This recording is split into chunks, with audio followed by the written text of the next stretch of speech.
Struggling to keep that spark alive? Well, we have 6 couples, 12 people that have all the tips and all the tricks for how to keep the spark and love alive as traveling couples, even if you're on vacation. Yeah, we are EatWalkLearn. My name is Steve. This is Chris. We've been traveling the globe for the last 4 years, and we've met a lot of friends, and we talk about relationships and how to really keep that relationship going, even though we're under a lot of stress a lot of times, doing a lot of travel, and we know that travel is very stressful. In fact, this is the third video in a 3-part series. The first one we talked about money and travel and stress and relationships. The second one we talked about planning and relationships and how to keep that collaboration and keep that togetherness going. This video is about amor. and what our friends have to say about it. So we are just going to let these fabulous friends, and thank you very much to all of them for volunteering to be on our video. We're just going to let the video roll, and we will come back at the end and say goodbye to you. So give them a watch. Watch all of them. They're all fabulous. And do me a favor as well. All of them, almost all of them, have YouTube channels or newsletters or websites. Do them a favor. Subscribe or follow or somehow give them some love and feedback back because of the love and feedback they're giving us. We'll see you at the end. Hi, I'm PJ. And I'm Chris. And together we are the Untethered Travelers. That's right. We are child-free, pet-free, and home-free. By choice. Hi, I'm Helen. I'm James. And together we are Global Nomads. I'm Brent. And I'm Michael. And we are Brent and Michael Are Going Places. Hello. Hi. I'm Alison. And I'm Don. I have a blog it's been going for 14 years now, AlisonandDon.com. Hi, I'm Andy. And I'm Denise. Hey everybody, I'm Rex. And I'm Cara. We are expert travel advisors. And coming up on 33 years married. So how do we do it? 24/7, joined at the hip. It's not easy. As you know, it's a lot of challenges. A few years ago, we sold our apartment, car, furniture, got rid of everything and lived on the road for 6 years. And as we approach our first Nomadversary to complete our first year of full-time travel, we're going to give you our top tips on how not to fight. And we are recently launched Full-Time Nomads, pet-sitting our way across the Southeast U.S. as we prepare to leave the country for the long term. We're digital nomads. We've been nomads for 8 years now. And also full-time travelers. We've been doing this for about 2.5 years now. So, why do we find it easy to get on when we're traveling? And do we find it easy to get on when we're traveling? A bit different for us, we thought, because we owned a business together in Florida for 20 years and we lived and worked together 24/7. So we thought we had this one down. But here's the 3C approach we came up with. So the first C is communication. I think the key is communication, good communication. Be clear and honest and respectful for one another. Yeah, and be a good listener. I mean, let's talk communication. Specifically, how do you listen to each other when things are tense or when there's disagreement? Some days someone's feeling it, some days someone's not. Communication and honesty really helps you move in the right direction. Well, you might think that working together, playing together, sounds like a dream, right?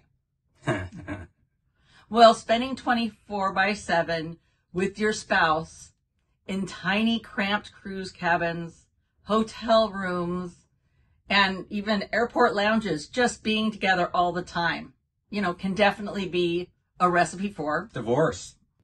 Our answer to that is LUFU. What, you may ask, is LUFU? Do is give each other plenty of space. And one of the ways I do that, one of the ways I give Brent space is I like to get out of the apartment to work. So wherever we're at, I will. Yeah, that's my cue. It's time to go. And tell the truth. Say how it is for you. So don't be a martyr, but on the other hand, don't be a bully. You have to set some house rules, though. So we have a few when we're travelling. For a start, we've learnt that things will go wrong. So just, you usually expect something to go wrong. We have a rule that we are never allowed to say, I told you so. And always say sorry if you get it wrong. If you've been wrong, apologize. Yeah. Don't. If you've behaved like an idiot, own it. Own it. And apologize. And apologize. Always be nice to each other. Respectful. Talk nice. Yeah, you can disagree, but don't be mean. Don't be mean. No reason. We also have a phrase in life, which I heard on a TV program or somewhere else, but it's really, really useful, is figure out whether when somebody's mad or upset is whether they want to have sympathy or solutions. Because sometimes you know the answer and you don't want somebody to tell you what you already know. You just want somebody to reaffirm that what's happened to you is horrible and they'd feel cross as well. So the answer is usually sympathy, actually. LUFU stands for listen until they feel understood. In other words, you don't understand your partner or the other person in the disagreement until they feel understood. In addition to a division of labor, which is really important to work with your skill sets, that the most important thing is to be appreciative of the small things that we do for each other. Sure, absolutely. Like, she goes grocery shopping with me, even though she hates grocery shopping. It's a big help, and I appreciate it. Yeah. And we checked into our Airbnb here, and there was no coffee maker. I gotta have my coffee. So Chris, at 6 a.m., ran outside, and he found a coffee shop, and he brought me a cappuccino in bed. Let your partner know how much you appreciate them. Say thank you a lot. Yeah, I think that's really important, is to be, always supportive of each other. Is we try to divide and conquer. You spend all that time together. You can't just follow each other and do everything each other's doing. You've got to find your own thing that makes you happy, that diversion that just lets you relax and recharge and be ready to go at it again. We do that. Cara reads a lot. I'm more looking on my phone or doing things that she's not interested in. We do those kind of things. We even took separate trips last year. This was the first time we did that, and I think that was it was perfect timing for us, but it also worked out really well. I went to Canada and went fishing. She went to Costa Rica and did some exploring down there. So, whatever town we happen to be living in, I'll go 2 or 3 times a day. Or I'll find a co-working facility or some place where I can go and get out and walk and do my work there. And then I can enjoy the apartment to myself. I can have my private time. We've also made a point just to get bigger apartments. Our next C is going to be compromise. And for all you ladies out there, we've been married 32 years. You know what that means. That means the husband does what you want them to do. You have to learn to compromise. And not everything that Jerry wants to do will I want to do. Not everything that I want to do will he want to do. And one of the things that I'm really conscious of is that I'm celiac and Jerry's a real foodie. And when we're traveling, he always has to compromise on restaurants. I have to find somewhere or something that I can eat. And I am eternally grateful for that, because I know sometimes he wants to go and try different foods. So sometimes we will just go and I'll have chicken and rice. That's always a good staple, but being able to compromise and know that you have to do something for the other person is really crucial. Well, every city we go to, she makes sure that I get a massage. And I think the other thing we do is we each have some activities we like to do separately. For instance, I'm an early morning riser. I tend to get up and go for long walks and take lots of pictures, and that gives me a little time to myself. And I do online gaming, so I can be online with my friends gaming, and I'm in my own little zone. And we just sort of have to work at it. But we've always said if you have to work too much, maybe you're not in the right relationship. You can't miss somebody if they never go away. LUFU. So here's an example from our real life. Babe, you did the laundry again and you mixed the colors with the whites. And I've asked you not to do that because it makes my whites turn gray. Well, but you know what? It's so much more efficient. And with cold water, it's not going to change the color of anything. It does change. I've seen it happen. I don't think you're listening to me. Well, you're just being ridiculous. Is this a formula for happy resolution? I don't think so. So let's try this again using LUFU.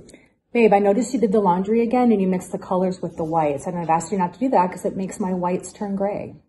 Yeah, but it's so much faster and more efficient, and with cold water, nothing's going to turn gray. That's not true. I see it happening, and I don't think you're listening to me. I'm feeling ignored and I'm getting angry.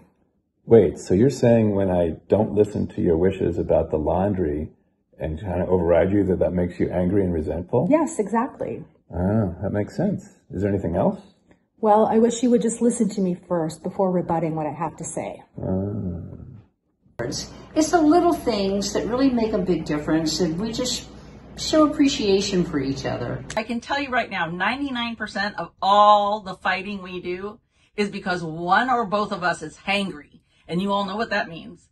So my biggest tip is make sure that you have snacks in your packs at all times. Compromise, though, is key for us. That usually means that I don't want to do as much as James does. I want to take things easy, and he wants to go and throw himself out of planes and fly helicopters and do things that I don't really want to do. So we try and come up with things that will achieve and meet both of our needs, his need for adventure and me to do something a bit more to take it easy. There are other compromises as well. Colleen's a lot more adventurous than me, so sometimes she'll suggest something mad, and I have the, what, look, and she decides that we're not going to do that. And the third C is common goals. Is always kiss and make up, especially before bed. Never go to bed angry.